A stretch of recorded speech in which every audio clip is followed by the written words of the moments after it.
Hi everyone, thank you very much for connecting to our seminar today. I hope you are all well and that you are all staying safe at your homes. My name is Eric Parrado. I'm the Chief Economist and General Manager of the Research Department at the Inter-American Development Bank. And for those who are joining us for the first time, this seminar is part of the seminar series that our Research Department organizes frequently.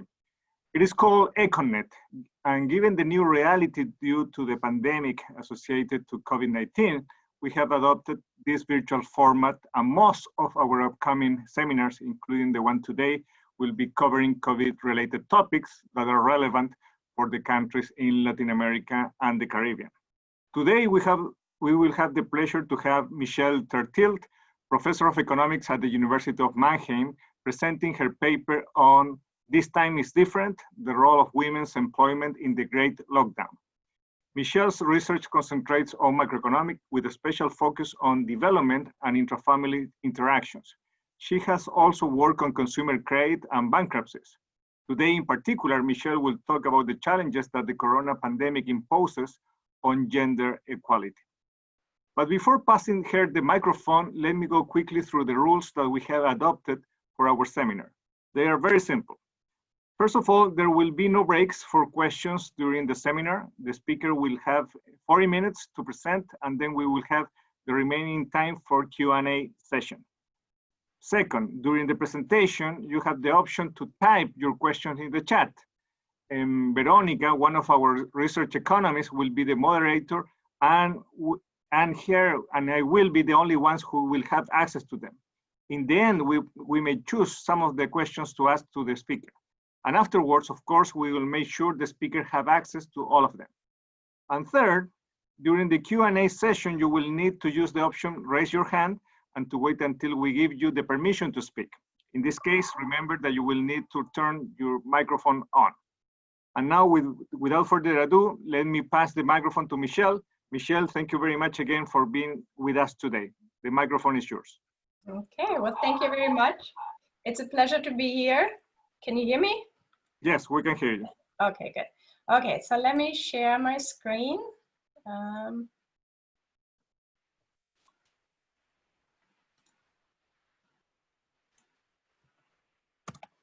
Okay, so I want to talk about the role of women's employment in the current, lockdown or pandemic recession. This is joint work with Titan Along, Matthias Döpke, and Jane Umstead-Rumsey. And really, so let me start by, asking why are we focusing on gender or on women specifically? As we all know, COVID-19 seems to be killing men more so than women. However, if we're really thinking about the economic side of the pandemic, of the recession that's resulting from the disease, that seems to have a bigger impact on women than on men. And that matters. It matters for welfare, it matters for policy choices, but it also matters for the macroeconomic repercussions. And that's what I want to talk about today. So I should start by saying this is an evolving project. So the first step, we started working on this already in March. Actually, in March, we predicted, based on previous research and a lot of data on pre-COVID data, what we thought was going to happen. Then now, as a lot of other economists have been collecting data, a lot of empirical work has been happening these last few months, or last half a year by now almost, on gathering actual impacts during the crisis, specifically for women in various countries. So I'm briefly going to review that. And then step 3, what we're working on now, and I'm going to show you some of that, is really a macro model with rich household heterogeneity. And there within the model, we're going to assess the macro implications, think about long run impacts, specifically on the gender wage gap down the road. And down the road, we also want to use it sort of to assess different policy options. So let me start by showing you some data from the past. This is from the United States, but as I'm gonna, as I will argue, a lot of these effects we'll see in many, many different countries. But so the point here I'm trying to make, regular recessions really are man sessions. So what this shows you is here the cyclical component of hours worked in the United States since 1960s. And I'm showing it separately for men and women and for married and single. So basically the men are in black here, the women in red. And the point you're supposed to take from this picture is just that the black spikes are much larger than the red ones. And if you add it all up, it's really that 3/4 of the volatility in hours worked in the market in the United States over the whole, history of business, well, not the whole, this is going back to the 60s, is driven by men. So this time, and that was the title of the paper, this time it's different. Why is it different? So it is not a regular recession. It's very different from a regular recession in the following sense. Usually the sectors that are affected most, at least in sort of developed countries, is construction and manufacturing. Those are very cyclical sectors. Well, not so this time. This time it's tourism is affected, retail is affected, bars, restaurant sector and so forth. So it's very different kind of sectors. In effect, those are sectors where a lot of women work. And the second reason why it's so different from a regular recession, well, all of the school closures. School and daycare is pretty much worldwide closed for a long time. There's some reopening now, but I think in nowhere are we close to even full regular schools again. If at all, even in some countries, the school is supposedly reopened, but sort of some of the afternoon care is missing and so forth. So basically, who's affected by all these extra childcare needs? I want to argue by and large, that's going to be women. So the outline of the rest of the talk here, and I hope I'm not speaking too fast. I was told to speak a little bit more slowly because of the translation. So let me try, remind myself. So the outline is, I'm going to show you a little bit of facts from pre-crisis data, then summarize the evidence on the actual impact so far. And I'm sure there's going to be much more evidence even from other countries. I'd love to hear about it. So this is a bunch of evidence we found, but I know a lot of people are working on this. Then I'm going to show you the model and show you some simulations from the model. And this last part is still a little bit preliminary work in progress. But I think I have some interesting findings to share. So the expected effects based on United States pre-crisis data, but I think a lot of these effects we can expect in many countries. Maybe the strength of each of these effects might be different from the starting, depending on the starting point. So I think it'd be interesting to see how this would apply to Latin American countries, for example, or to African countries. I think different countries have very different starting points. And so maybe we can talk about that in the Q&A. So one thing I think is very important is what sectors people are working in. So one thing that's important during the current, situation, if you work in a critical sector, if you're a nurse, you're not going to lose your job. I mean, we need you to fight the disease. If you're in a telecommutable occupation, you're also very likely not going to lose your job. Like pretty much all of us, we have office jobs, we can work from home. So those jobs are pretty protected. Now, if you look, at least in the United States, there's fewer women than men working in critical occupations, and also fewer women than men working in telecommutable jobs. Hence, that by itself should make female job loss more likely. Second point here, who is doing most of the childcare, even in normal times? So pre-COVID-19 in the United States, even in those couples with kids, where both work full-time, and in the States, this is 44% of couples where both mother and father work full-time, so it's quite sizable. Still, mothers do a lot more childcare than fathers do. In the United States, about 60% more. So this unequal division of childcare, it seems very likely to continue during the pandemic, and I'm going to show you it does. Third point, job flexibility is very important for the ability, or maybe also willingness, to take care of children. So we find again in pre-COVID data, men who can telecommute provide actually 50% more childcare time in regular times than those men who cannot telecommute. So somehow this ability, this extra job flexibility leads to more father involvement. Well, now very likely, or as we all know, the current pandemic situation leads to a lot more telecommuting. So based on this point number 3 here, we're expecting fathers, at least those who can telecommute, to be a lot more involved with their children currently. And I think at least in some countries, we really do see that. I do see more fathers on the playground, even during the week, in the middle of the day, than I've ever seen before. Not more than mothers, don't get me wrong, but more so than, you know, in pre-COVID times. And then the last point, so this is related, but so think about a particular couple or situation where a father can work from home and the mother has a critical job, like she's a nurse or a doctor. So in those kind of combinations, you'd really expect the father to become maybe temporarily at least the primary childcare provider, just out of necessity. And we estimated in pre-COVID, based on pre-COVID data, it's going to be for the United States almost about 10% of couples that fall into this category.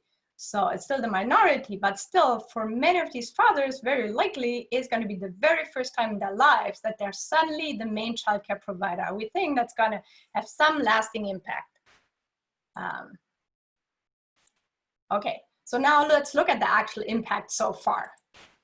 Well, this is again for the United States, large gender gaps in unemployment in the United States. So what I'm showing you in this picture here is always at the, so for the past recession, all of the recessions since the 1950s or after World War II, I'm showing you for each recession, at the peak of the recession, what's the gender gap in unemployment rate?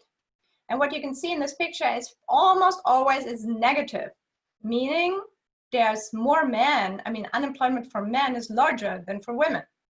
And then for fast forward here to 2020, that's where we're at right now, almost a 3 percentage point gender gap in unemployment. So much, very, very different from ever before. It's just the women are losing jobs in much larger numbers.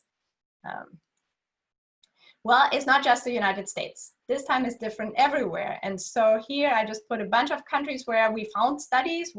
I think there are more. If people know of them, I'd love to hear about it.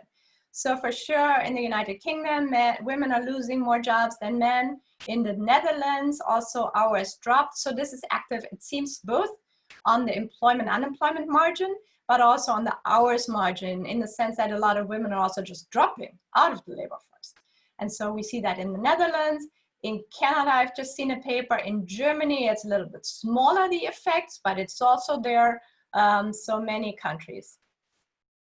Well, it's also true that mothers are still bearing the brunt of the extra childcare work everywhere. So this is from a paper by Adams, Pressel and co-authors. It means huge, the daily increase in childcare and homeschooling time. Well, this is among the parents who can work from home. But in some sense, I mean, the others, the kids are also at home. Someone's got to watch them. It's not supposed to be the grandmothers, I guess, given the risk, extra risk. So, you know, women are doing 6 hours of extra childcare time per day. Per day, that's a lot. Now, the men are granted are also doing a lot, but it's still the women are doing more.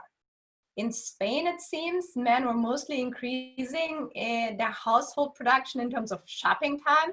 That's also important. Someone's getting all these groceries. But beyond that, it seemed women were mostly increasing their hours. And then this is for Germany. Also mothers, you know, adding childcare per day, almost, you know, 8 hours a day compared to fathers only 4 hours. So again, 4 hours is still sizable, but the mothers are bearing the brunt. Yeah, there's a paper in Italy. This is not supposed to be here. It's, well, yeah, Germany, Italy, Spain, US, pretty much all countries we found data on, or someone else studying these things, mothers are bearing the brunt. But men are taking also, some men, and more than prior to the pandemic, are taking primary responsibility. So this is from Germany. So this is from the Mannheim Corona studies. There are some sociologists in Mannheim. It seems 20% of families with kids, the father is now suddenly, and well, this was data from late March and early April, but you know, 20% of fathers, he is the main childcare provider suddenly. That seems quite sizable.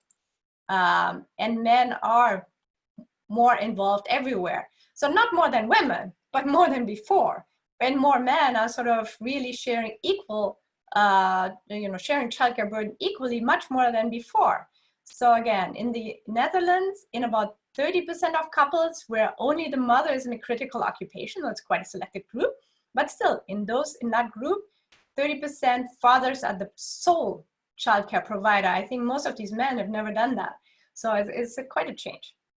In the United States, also in terms of equal sharing of childcare needs, there was an increase of 11 percentage points in the UK, in Italy, many countries.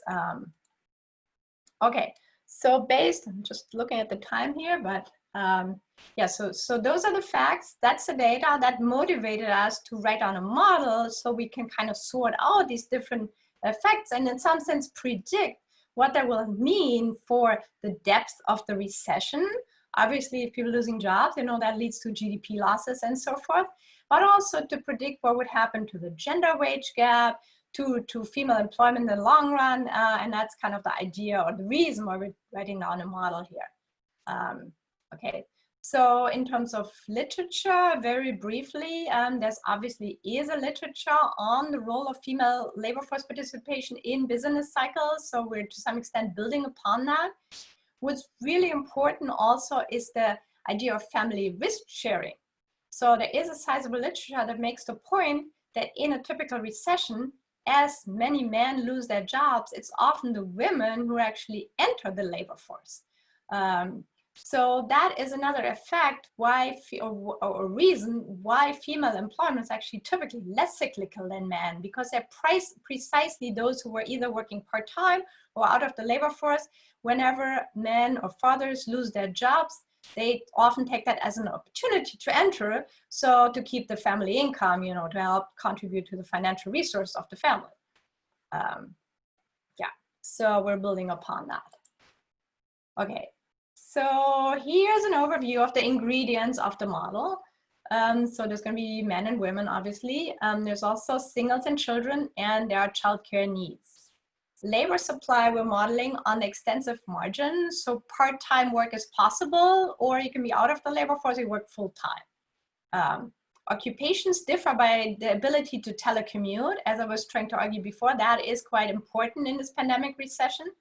And then there's going to be job destruction shops and unemployment. And so in some sense, this is a such model. What's really important to kind of predicting down the road what would happen to the gender wage gap, for example, is the endogenous accumulation of experience.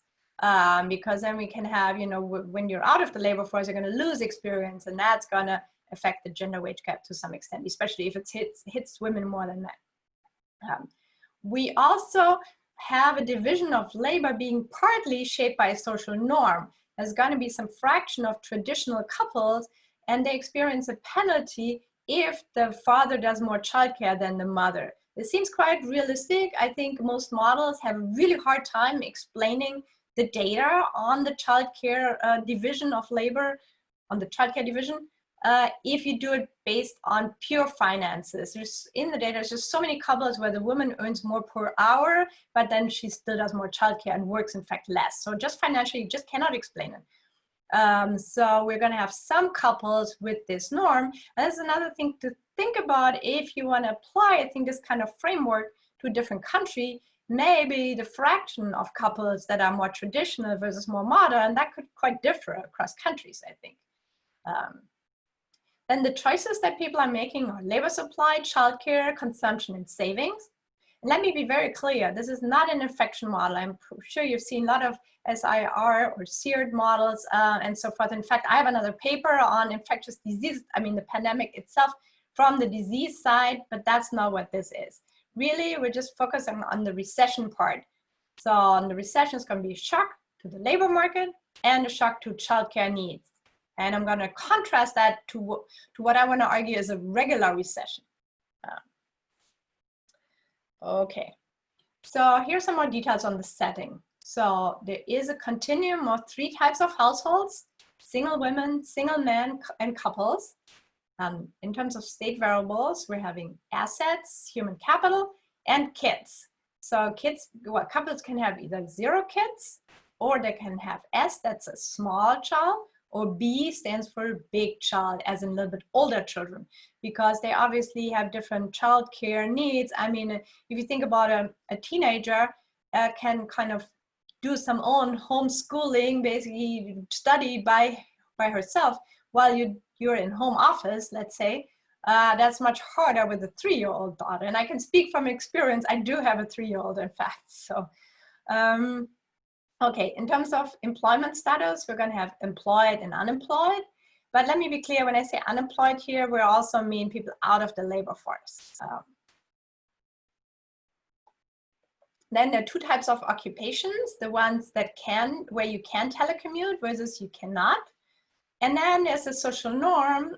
So M stands for here for modern couple. If you have that norm, sorry, if the M is 1, we have a traditional couple. If it's 0, it's a modern couple. And really it's this utility penalty. I'm going to show you exactly how this enters. Okay, then there's going to be a bunch of different state variables. So here I wrote household types and occupations are permanent types. And in the version I'm showing you now, they are.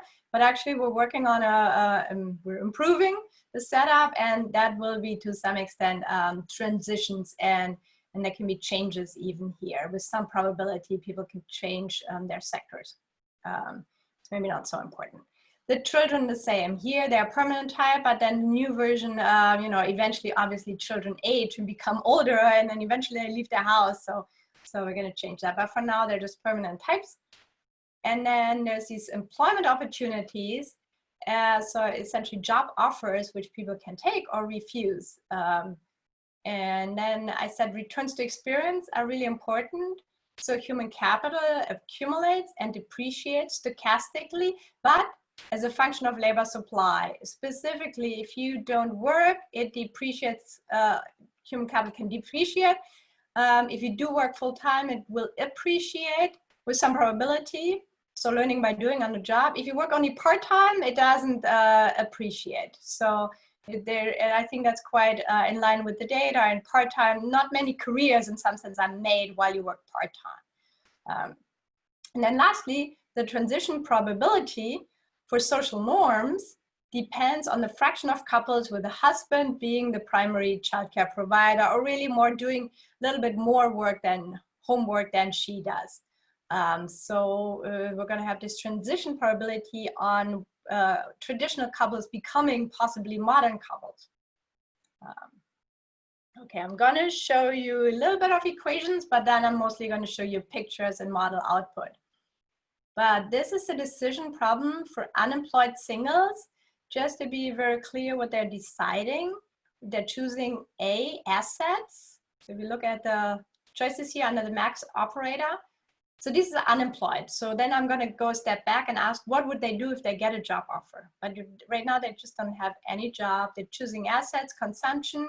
They're choosing leisure, that's L, and T, that's childcare time with kids. So the time with kids, there's just a childcare requirement, gamma. Everyone needs to work. Well, it depends on the age of the kid. Or, you know, if you have 0 kids, there's no childcare requirement, obviously. If you have a small kid, there's going to be some number. And if you have a big kid, it's going to be a different number and a smaller one, in fact. And that's pretty much it.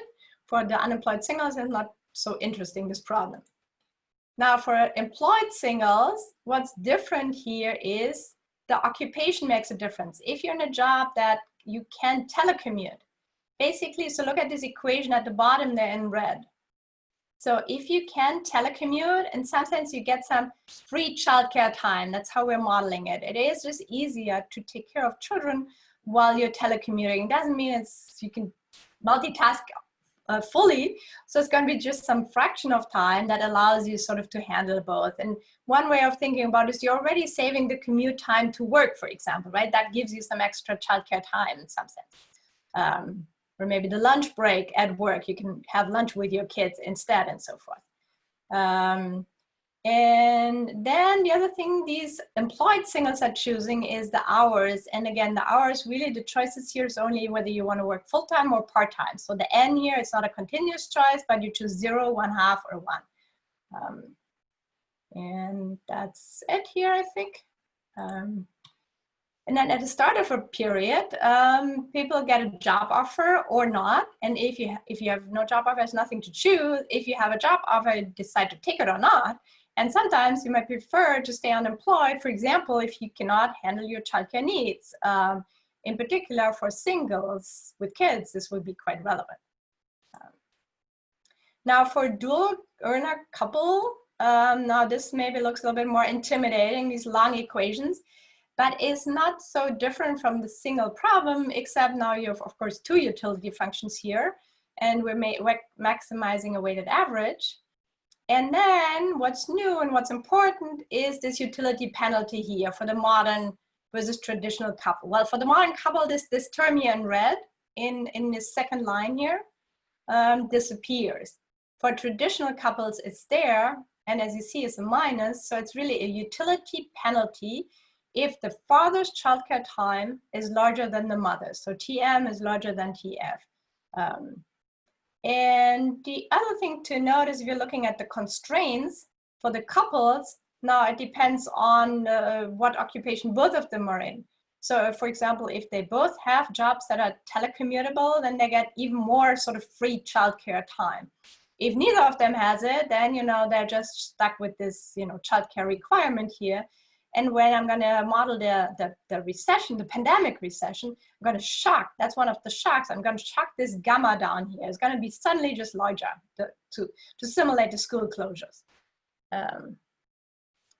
Okay, and then at the start of a period for the couples, it again depends on whether they have job offers, whether there's one job offer, two job offers, no job offers, and then they can choose whether to take them or not. Most of the time, of course, they'll just continue to be employed. But if they were unemployed or one of them was unemployed before, then they get an offer or not, and then they have to choose whether they want to take it. And they can also lose jobs. So essentially, the way we're modeling, the way we're modeling job loss is if you were employed, but then you don't get a job offer the next period, that is essentially, you know, an exogenous exit. You just lost your job. Okay, so then to close the model and before showing you the results, two more points. One on the evolution of the human capital.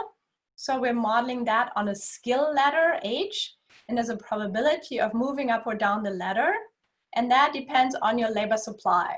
So with that, we're capturing the returns to experience for full-time work, but also the skill losses when not employed. And then second, we're going to have these transition probabilities for social norms, which are taken as given for each individual couples. They cannot influence this, but they depend on the fraction of couples where the man is the primary childcare provider.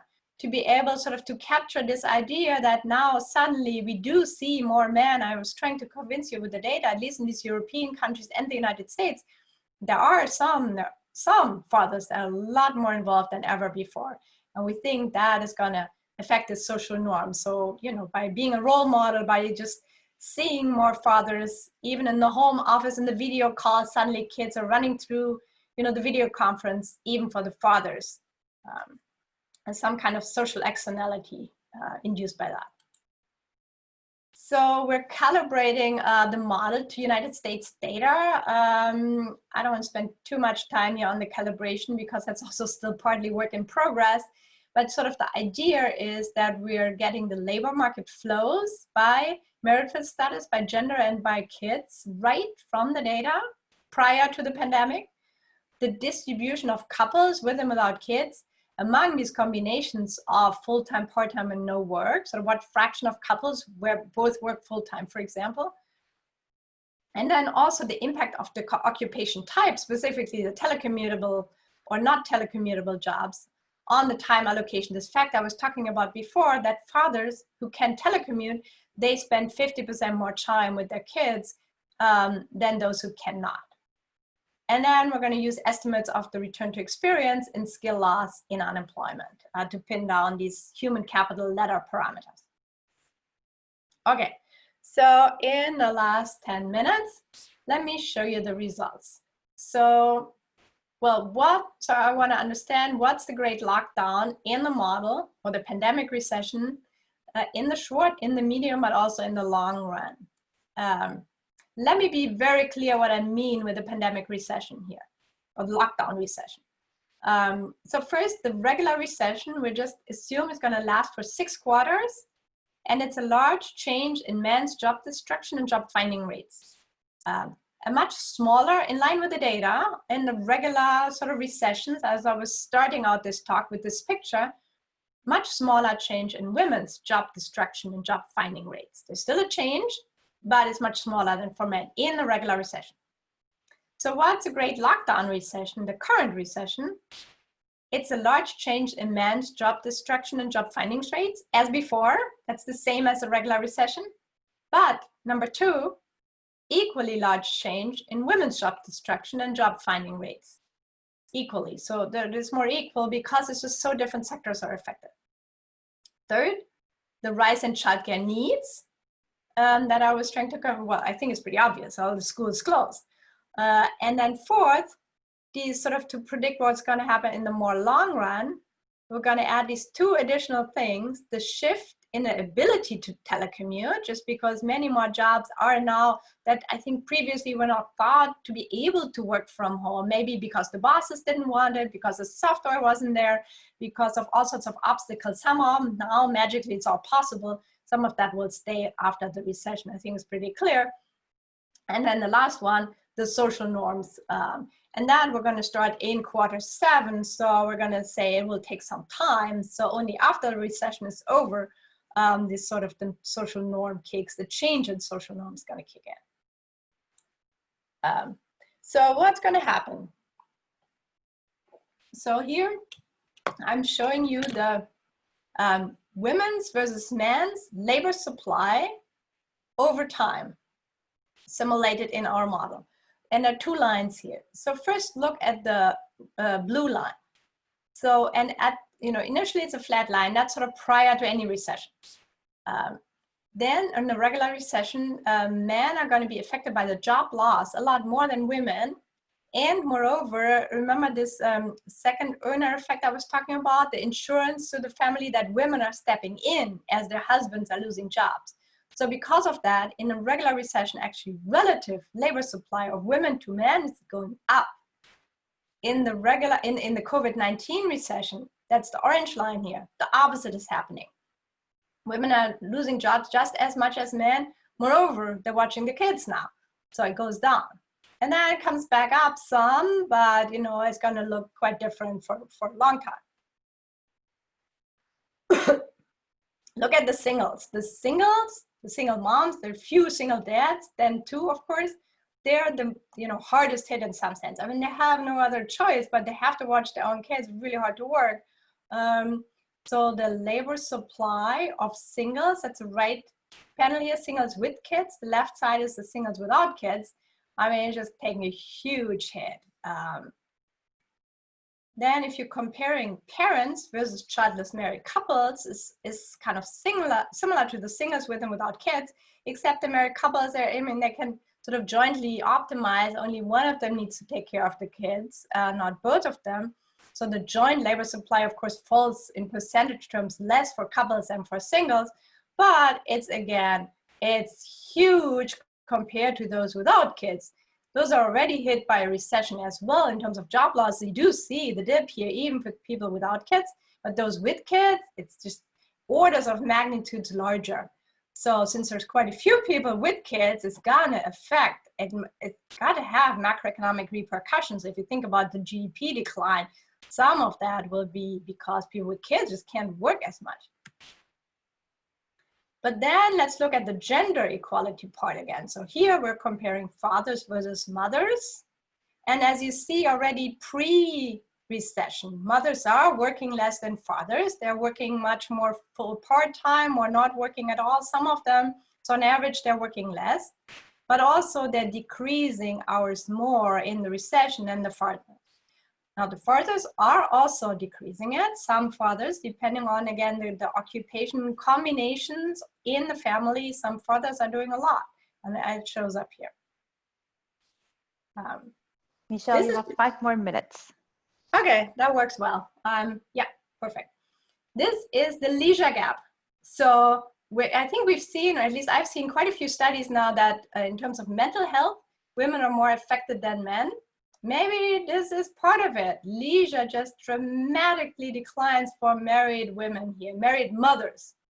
They just have much less leisure than ever before. Down the road, it increases. That's because they're dropping out of the labor force in such large numbers. Then they're losing all these returns to experience, and some of them don't want to go back, or it doesn't pay to go back even after the recession.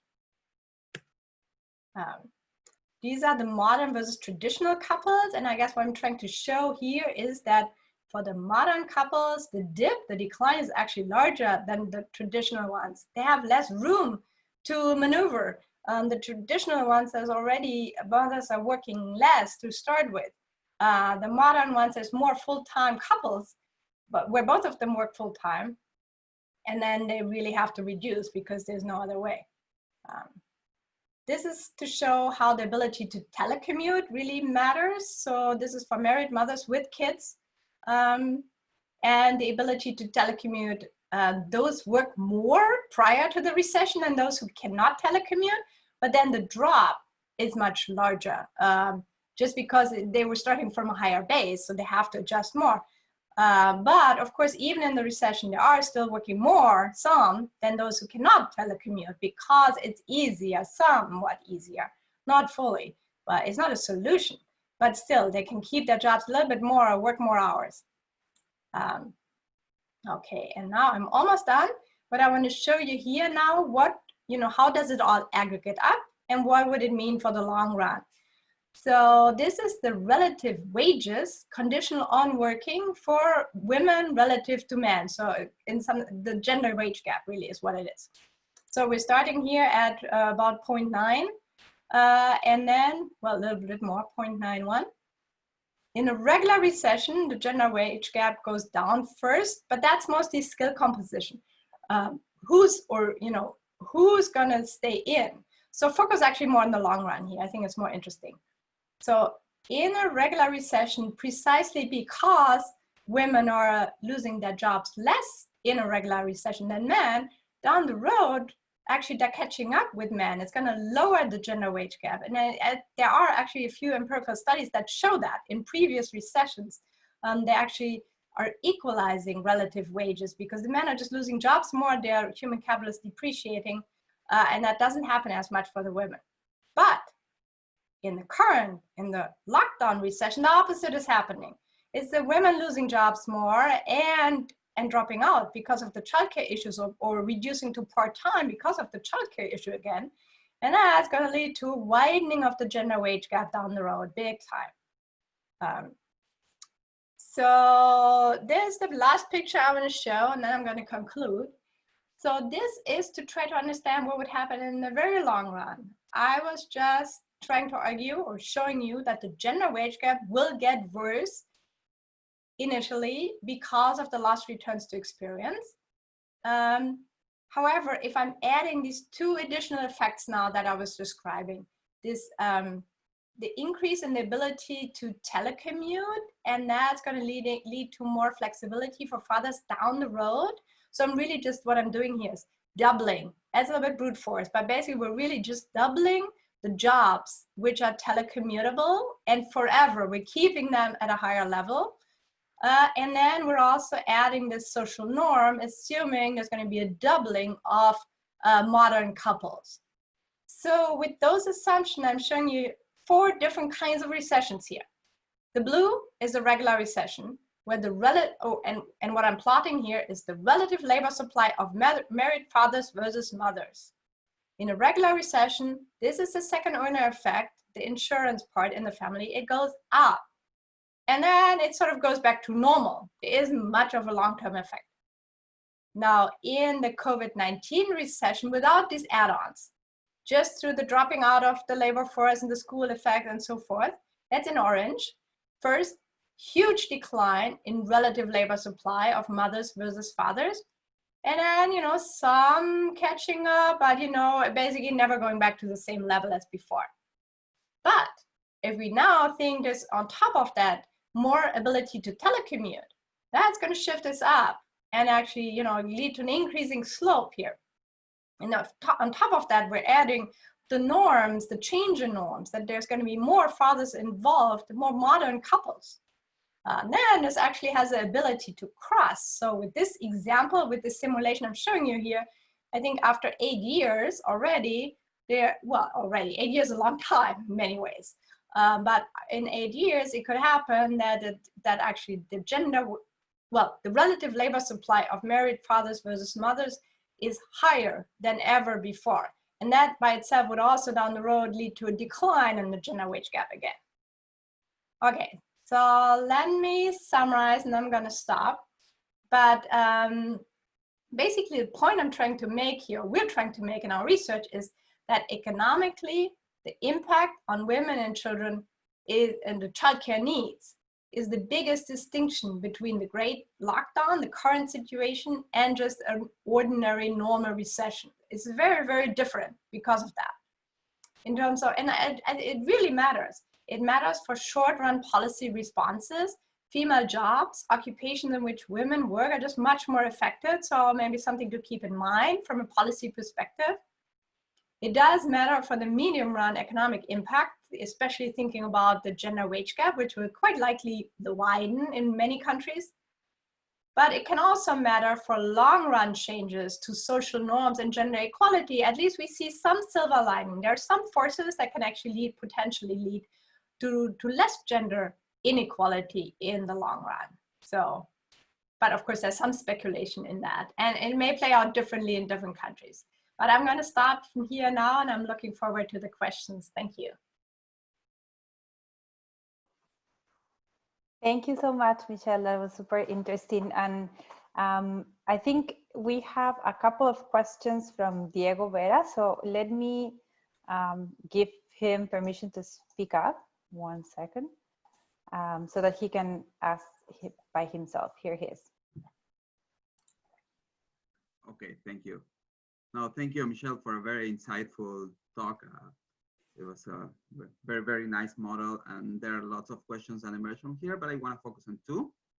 So the first one is related to like the last scenario in which you're introducing sort of like a modification in the social norms. But how likely is this? Because if it is true that parents or fathers that are able to telecommute are the ones that are helping with kids more during the pandemic, it's actually likely true that those same parents were able to telecommute before and probably were taking care of the kids to begin with. So it is rather unclear whether that would lead to a change in the social norm, given that these parents were probably already doing it. So I was just wondering what was the implication for this in the model. I assume that here in the model, social norms are exogenous, but if they were endogenous, what would be the implications for the results of the model? So that would be the first question. And the second question is more related to policy, and it is related to the context of developing countries. I'm just trying to think about the implications of the model for developing countries. I think there are three dimensions that are different in developing countries, right?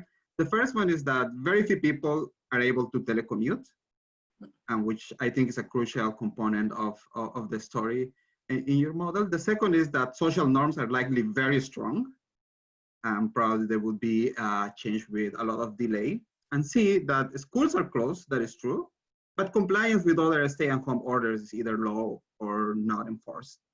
And in these settings that I think describes a lot of countries, what would be the implications of the model? What can we actually learn from the model in these settings? Thank you. Great questions, thank you. So on the first point, I think it's pretty clear that at least in Europe and the United States, that the ability to telecommute increased like largely, like a lot. There's a lot of empirical papers have been written about it. You can ask why exactly, but I mean, I can give you an anecdote. My brother works in a bank and I work with, you know, confidential data. It was never possible pre-COVID-19. It was just because of security concerns. He was not allowed to work from home. Suddenly it's possible. That's just one anecdote. But I mean, the data shows there's many, you know, it's just increased by a lot. And I think this may have been legal obstacles before, maybe some technical obstacles, sometimes just bosses not wanting it. So I think it's very clear the ability really to telecommute was changed by the pandemic. So that's why I think a lot of these fathers could not, prior to the pandemic, telecommute, and now they can. And I think that's going to have some lasting effects. On your second point, on how this will be different in Latin American countries, I absolutely agree. I mean, we are just, what I've shown you just now in the talk is, I think, four different kinds of mechanisms. To what extent they're relevant in different countries, I think it will be quite different, quite heterogeneous. So you're absolutely right. I pretty much agree with everything you said. The ability to telecommute is quite different depending on the stage of development. Obviously, it's mostly office type jobs that can telecommute, and those are just many more in the United States compared to, I don't know, India, or compared to also many Latin American countries. So that's right. And then I guess you made an interesting point about the compliance, and I guess I don't know enough about that. I think in Europe and in the US, pretty much schools were really, really closed, and there wasn't even a question of compliance. If the school is closed, it's closed. There's no point in going there. So I'd be curious to hear more how that played out or in Latin American countries. And then I guess your last point on the modern versus traditional couples, I agree. Probably the starting point is quite different. There's more traditional couples, I guess, in many Latin American countries. And so that can also lead during the pandemic recession to have even fewer fathers involved, right? So the way we're modeling it is, given whether you're modern or traditional, you'll choose, even in the recession, the childcare division. Mm-hmm. And then given what the aggregate outcome is, that will then affect the future, the evolution of sort of what couples may transition to becoming modern. And so it can well be that because of the large share of traditional couples, hardly anyone is moving to a situation in the pandemic where more fathers are involved. And then there's also not much of a transition. But I guess I'd love to, at some point get good data from a specific country. Maybe we can calibrate the model and see how this plays out. Yeah, so thanks. That's great. I hope you get the data. Thank you. Thanks, Diego. Michelle, another couple of questions.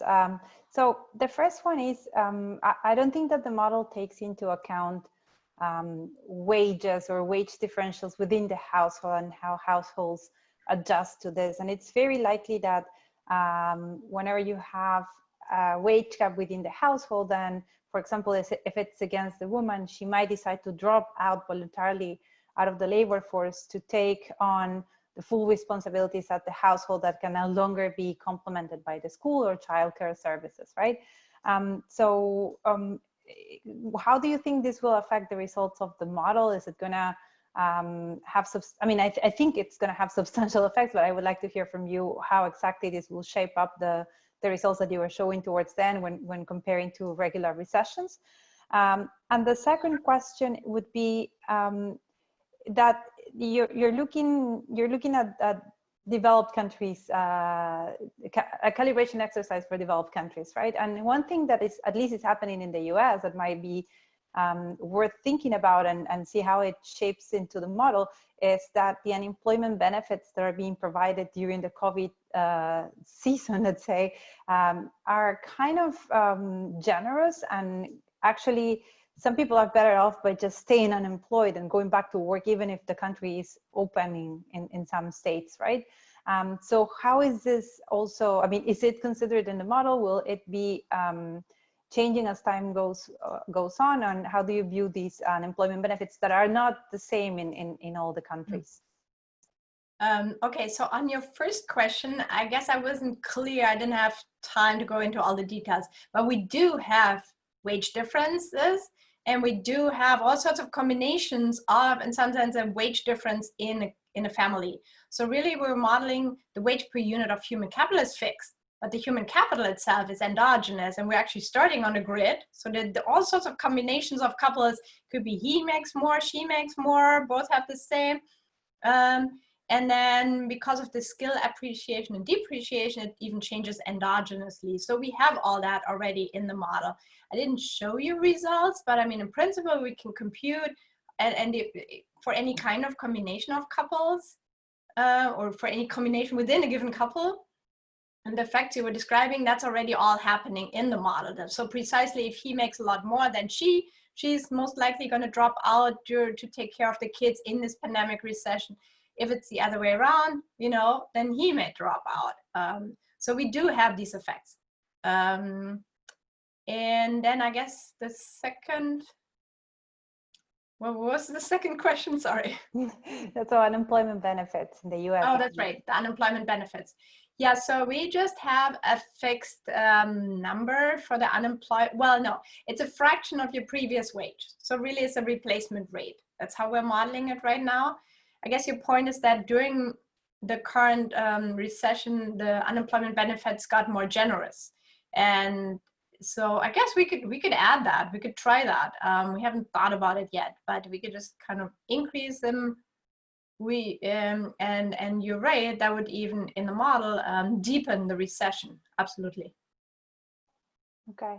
Another question would be related to the productivity and the professional development going forward, right? Because there's so many hours in the day, and if you're a single mother or even a mother within a couple that has to take on the responsibility of taking care of the kids, and most of it is done by you or completely done by you in the case of single mothers, then it's very likely that even if you're able to keep your job, you're not as productive as other people without kids or without these additional responsibilities, right?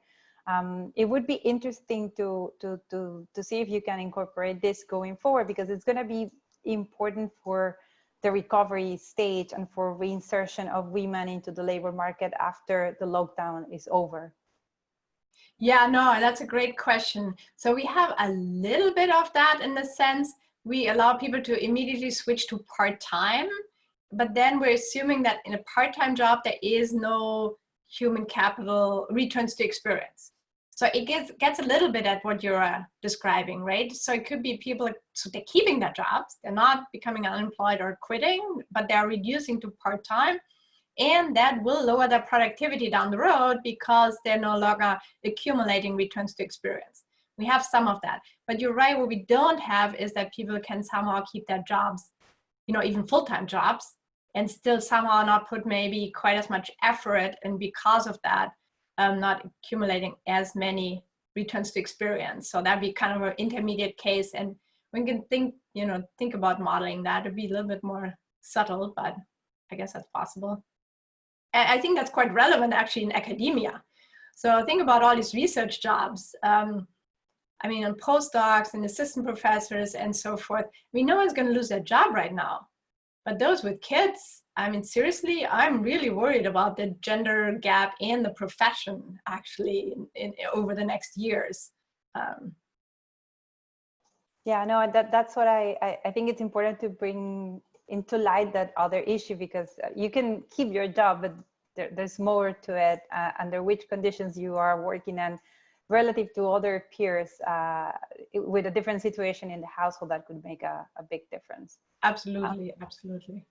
Yeah. So the other issue is that in some, like, these kind of research is still like incipient with developing countries, let's say. But a few things that I've seen for labor market predictions, let's say, for the COVID impacts, usually assume that people go back after like if they lost their job or had to reduce to part-time, once everything starts to open up, they go back to their original job, that there's no change in the activity, that there's no change from the formal to the informal sector.